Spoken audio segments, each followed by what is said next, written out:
الفكرة صغيرة لرئاسة الوزراء وصلتني من أحد الأخوة من سكنة الكرادة التي ما زالت الصبات تغلق زقاقهم بسبب مشاجرة حدثت، يعني مو بسبب خرق، لا، مشاجرة حدثت بسبب بطل اللبن، ولأن المحروس ابنه يشتغل برئاسة الوزراء سد الزقاق بحاجز كونكريتي لم يرفع حتى الآن بالرغم من صدور قرار من السيد رئيس الوزراء نور المالكي برفع الحواجز من كافة المناطق.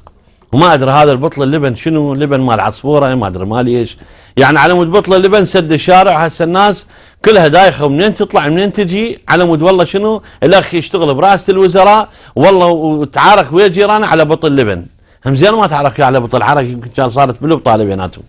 المهم خليها للخاتمة، خلينا نرجع لأسبوعنا اللي يريد تخصيص بضع حلقات منه حول حملة عروس الدجيلة التي عرضت قناة الفيحاء ليلة أمس اعترافات أحد البهايم البشرية، يعني بهيمة وبشرية، واللي تتسمى بالإنسانية، وهو حكمة فاضل إبراهيم الجبوري. حكمة فاضل شلون اسم، الموظف في الFBS الذي يعمل في حماية مدرسة ثانوية للبنات منذ عام 2003 حتى الآن في وزارة التربية. طبعا قبل أن نبدأ بدي أن أشد على يد دكتور محمد الطائي وعلى الفيحاء اللي تنفرد حقيقة بنشر صورة المشهد العراقي بصورة واضحة للجمهور عن هذه العصابات الطائفية بعيدا عن أي فكر حزبي أو مسيس. وإحنا هسه نحكي تحت خيمة الفيحاء وتحت نصب الحرية، احنا نريد الصورة الحقيقية اللي تريد اغلب القنوات تتكتم عليها، وما شاء الله القنوات كلها تتكلم باسم الحرية والديمقراطية والشفافية ودم المواطن وكرامة المواطن، بس تتجاهل هاي القضية. وإلا وين الشرقية، وين البابلية، وين الباقيات هن القنوات اللي تتحدث بتظاهرات 25 شباط ومؤتمراتها التي لا تعقد سوى بتركيا. ليش بتركيا؟ والله ما ادري، يمكن الناشطات هناك يحبن مهند وآل مهند، اللهم صل على محمد وآل محمد، بنقول غير شيء. المهم اليوم جريدة الصباح قالوا اليوم يطلق سراح معتقلي ساحة التحرير الأربعة. طبعا يعني بالعافية عليهم ان يطلعون، اذا متظاهرين سلميين فهاي ضرر يعني لحقتها الأجهزة الأمنية بهم، لأنهم فقط يتكلمون بصوت عالي ويمارسون ديمقراطية. أما إن كانوا صحيح مزورين فلازم تتخذ اجراءات التزوير بحقهم، واذا كانوا مو مزورين فبالمناسبه ذولا لهم حق اقامه الشكوى على عمليات بغداد، لان اتهموهم ظلم وشوهوا سمعتهم انهم مزورين. يعني احنا نحكي لنا والعلينا، ما عندنا لحيه مسرحه ويا واحد. المهم خلينا نرجع على قضيه الاعترافات. انا وقفتني قضيه، ليش كلمه الاعترافات بالعالم كلها تعني المذكرات العاطفيه الاجتماعية، المكاشفات، حتى توصل مراحل التجارب الجنسية للشخص، بس من توصل للعراق سبحان الله تنقلب، تصير كلها اعترافات ذبح وصلخ واغتصاب وانتهاك أعراض وما تدري، قطع أعناق وقطع أرزاق. يعني خلينا نعترف أمام الناس أنه الآن البعث أصبح عبارة عن مزبلة يضع الجميع نفايته فيها. البعث الآن حقيقة أشبه بذيب يوسف الكمش، بسيط. بس والله ترى عندنا جماعات حتى البعث بكل إجرامه يوقف أشبه أمامها بعذراء داخل شرنقة. أتذكر بعذراء داخل شرنقة اليوم امتحانات يمكن بس لا مال علوم. خلينا نعوف زبالة البعث ونجي على الجريمة اللي راح ضحيتها حفل زفاف من قضاء الدجيل صادف مروره بالتاجي، فتم اقتياده إلى عشيرة الفلاحات. هاي العشيرة شلون راح هسه توخر هذا العار اللي لحقها من وراء ذول المجاهدين الشرفاء مالتها، ليتم ارتكاب صفحة من صفحات الجريمة الحيوانية بكل ما للحيوانية وللبهيمية من معنى. الجيش الإسلامي الذي أرهبوا به فقراء العراقيين تبين أخير وبالدليل الملموس أنه جيش من القتلة والمغتصبين في بيت الله. من جرأ هؤلاء النكسين على تدنيس بيت من بيوت الله وأن يتحول بيت الله على ما شاء الله على ذمة هذا الجيش الإسلامي إلى ماخور للقوادة، ولمدة 8 أيام لممارسة الاغتصاب، ويشترك الأب مع ابنه بكل دناءة. والكارثة أنهم يصلون ويعودون لاغتصاب النساء. ما أدري ذول يضحكون على نفسهم، الله سبحانه وتعالى شنو يعني دا ياخذهم على قد عقلهم يمهل ولا يهمل، لكن حقيقة يعني ذول شو مفكرين أن الله سبحانه وتعالى ما يعرف؟ يعني هذا شرك بالله سبحانه وتعالى. إذا واحد ينسب الجهل لله سبحانه وتعالى وأن ذولا يقتلون ويغتصبون، والله شنو لأن ذولا شيعة، هاي والله كارثة كبرى. لا انه بيقول اجوا 3 من مدينة الصدر وقتلناهم، فتحنا النار عليهم وانه حرقناهم وفجرناهم. يا بليش ذولا ضد العملية السياسية، ضد حارث الضاري وابنه مثنى ذول الذبحوا وقتلوا الناس. غير تفهمونه شو مسوين؟ الفقر جابهم وخلاهم يجيبون غاز من يمكم، ابتلوا. يعني ليش؟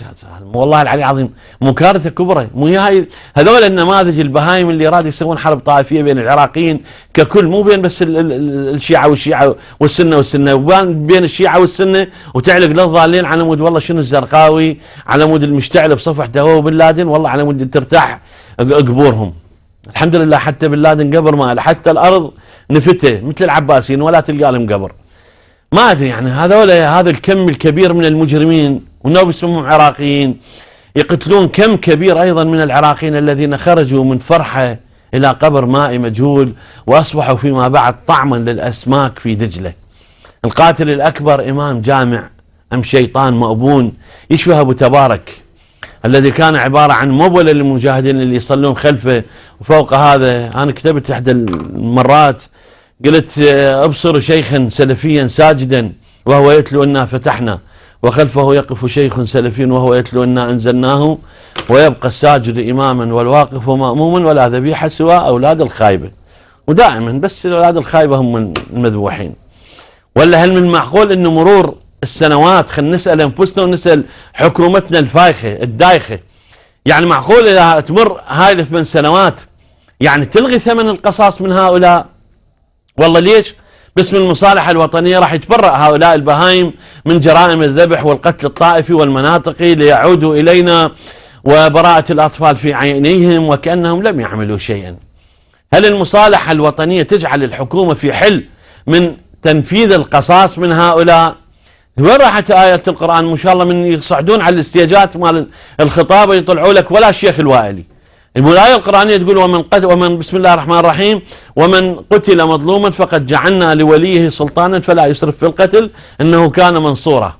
ربما الحكومة الآن شو تقول؟ فلا يسرف في الطلب انه كان مخذولا ومهزوما ومشعولا، لانهم بكل بساطة ما يستطيعون القصاص من القتلة.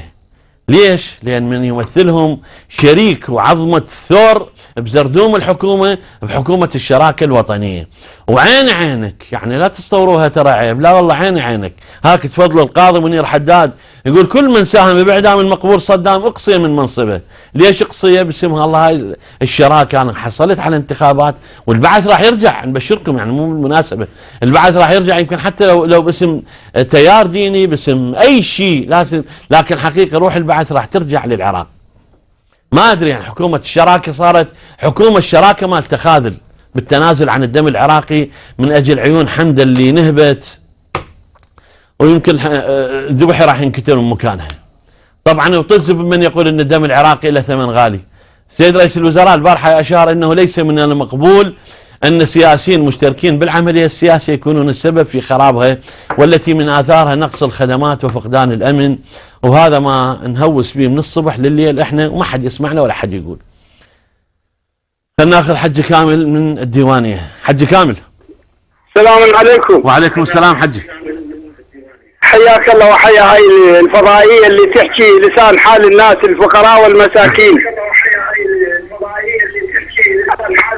احنا نقول ماشي ونتكلم رحمة الله على روح عبود الكرخي. نعم. انا ابكي هسه من اسمع. نعم. اقول ذبيت روحه على الجرش وادري الجرش ياذيها. ذبيت روحه على الجرش وادري الجرش ياذيها، والله لكسر المجرشة وانعروح ابو راعيها. كافي كافي كافي خنوع، كافي تتقتل الرجال، كافي تتقتل العوائل. من هو؟ احنا حكومة عراقية لازم نكون احنا نتوحد وننبذ هاي القضايا اللي هي غير مرغوبة للشعب العراقي. انه كافي بس. وهواية حكينا هواية حقنا البيهمة ورجال تحتاجه باثنين. البيهمة ورجال تحتاجه باثنين، تحتاجه يوم الضيج وبسطرة البين. وين هذا؟ بيا كتر. حج كامل. نعم. انت مثل القطار السريع، اذا ما واحد ما يلزمك ترى تروح فين؟ تروح على الترابي.